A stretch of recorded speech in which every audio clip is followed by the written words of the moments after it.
toxic cloud that wraps together all of humanity. As with every war, the goals are always the same: divide, conquest, and destroy. The only difference is now, the weapons are not guns or bombs or missiles. They're called spread, BCE, swap, austerity, fiscal compact, ESM, credit rating, and many more. They're equally strong weapons of mass destruction. But it's the army of the finance speculation, the one who strangles the economy, the one who harasses the democracies, the one that makes us scared slaves, the one that imposes a lifestyle upon all of us that we don't like. It seems we're watching the dawn of a new era, a period where discoveries in all of the different sectors of science and medicine should have allowed an easier life for us, to have defeated all the diseases and world famine. We would all have had far more free time because the machines would have worked for us, but it hasn't gone that way. The modern world obviously needs some improvement. Cancer and other epidemic diseases are responsible for deaths at an unstoppable rate. The pandemic spreads globally and increases like the incomes for the pharmaceutical industries. Hunger in the world has not been defeated. Violence keeps devastating entire world areas, and the situation of poverty is forcing entire populations to migrate. The United States are just like the old and beloved Europe, where the social differences are getting wider. Rich people are becoming more rich. The middle class is being pushed towards poverty, and the lower class spirals uncontrollably towards misery.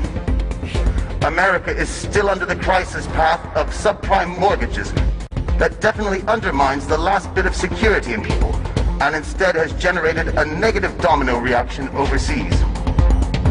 On the other side, the European side, the EU states themselves are so strangled by debt balance sheets that a big part of the state income is destined to pay just the interest without any possibility to reduce the debt itself.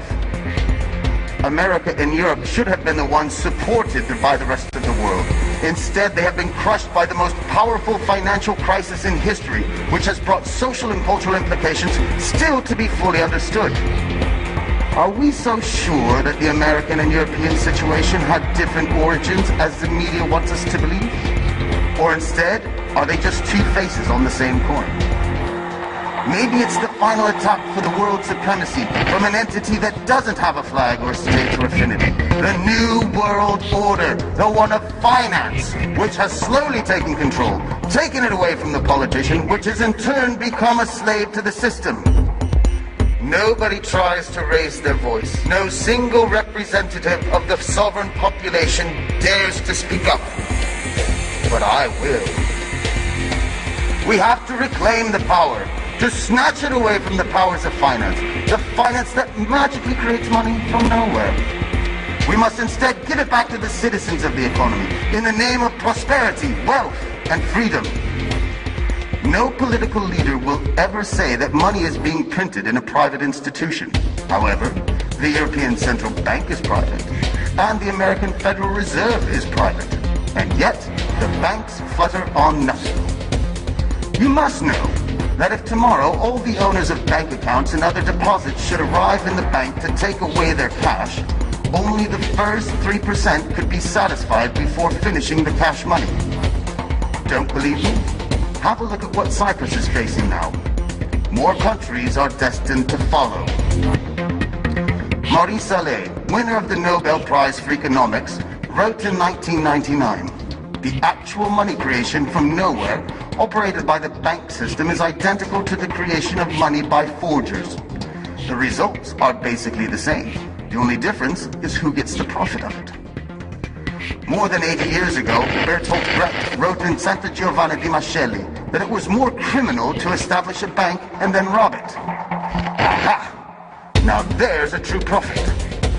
At the time, the weapons of mass destruction were not yet created by finance. Which ones? Well, between the lies and the misleading, all at the service of finance, the choice is huge. The ESM, for example, is the European mechanism of stability. Or is it? The new Save the State funds, or as we all know in reality, are the bailouts to help just the banks and businesses. Just take a look at Greece. For all of this support, 52% goes to the international banks and to the business owners to help them, to reward them, to save them. There is 23% which goes to the European Central Bank. Then there is 20%, which is designated for the Greek banks. And finally, just a meager 5% actually goes to the Greek state and their citizens. Something, or should I say some things, are clearly wrong here. You must understand something. The user is only afraid of one thing, which is that his client will die. The user has to constrict them so he can make them a slave, but the client doesn't have to die. I'd like you to keep in mind something very important, which is when all of us are asked to tighten up the belt, is Europe asked to do the same? This is bullshit. Sometimes there's a gentleman who asks us just that, Mr. Van Rompuy, President of the European Council, elected by governments and not by the citizens. This person has been called out publicly by a British deputy in 2010 as being, quote, expert, capable, and dangerous, the silent killer of European democracy and European nations. No. He is wrong. He is just another slave of finance. A slave of the big banks, of Goldman Sachs, One for All, the big names, Bilderberg, Aspen, Trilateral, and these names, these conspirators, they all want us to believe that it's a lie. Conspiracies, as they call it, but instead it's all true. We are familiar with one of the big, powerful people in the world. 50 years ago, in 1963, President Kennedy signed the 1110 Act, where he took away the exclusivity from the Federal Reserve and gave the Treasury Department the faculty to print money. This was a big strike to overpower the Fed, which, by the way, is a private bank, and also the banking system. It was June 4th, 1963, and less than 6 months later, President Kennedy was killed. Coincidence? Obviously. You must realize that changing politics is simply not enough. Even swapping out the old castes in the current parliament won't work. The real revolution is an internal act. It is in our conscious, and it is based on changing our mental perception, to pass our egocentrism, and to acknowledge what is the final goal in our society. Not the profit for a few, but a wealth for all. You, just tell me, are you happy?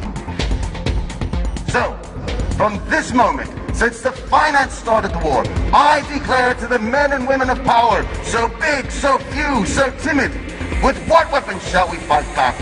With the power of information, with communication, and the sharing of my knowledge, with all of the people in the world rising up as one voice. Now, they know that I know, but now you know as well. My friends, happiness is freedom. Freedom is still in the distance, but the choice has been made.